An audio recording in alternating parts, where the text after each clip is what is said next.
Mission Matheran ग्रुपच्या माध्यमातून तसंच अर्थ ब्रिगेड फाउंडेशनच्या पुढाकारानं माथेरान शहरातील शालेय विद्यार्थिनी आणि आदिवासी महिला तसंच गरजू महिलांना मोफत सॅनिटरी नॅपकिनचं वाटप करण्यात आलंय।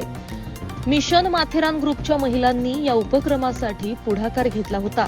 यावेळी प्रमुख पाहुणे म्हणून अर्थ ब्रिगेड फाउंडेशनचे डॉक्टर पी.व्ही. सुब्रमण्यम, त्याचबरोबर डॉक्टर सरिता सुब्रमण्यम, तमिळ अमुदन यांची प्रमुख उपस्थिती होती। तर तमिळ अमुदन हेही यावेळी या कार्यक्रमास उपस्थित होते। कैलासवासी मीनाक्षी अमुदन या माथेरानमध्ये पर्यटक म्हणून येत असत। कोरोना काळात त्यांचं निधन झालं, परंतु माथेरानवर त्यांचं नितांत प्रेम होतं। त्यामुळे त्यांच्या स्मरणार्थ त्यांचे पती तमिळ अमुदन हे नित्य नियमानं माथेरानकरांना आपल्या परीनं मदत करण्याचं कार्य करत असतात।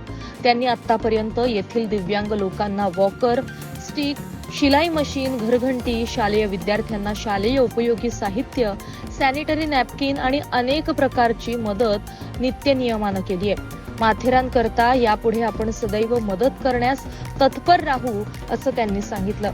यावेळी मिशन माथेरान ग्रुपचे सर्व सदस्य तसंच नागरिक उपस्थित होते। महाराष्ट्र न्यूज 24 साठी अजय गायकवाड, कर्जत।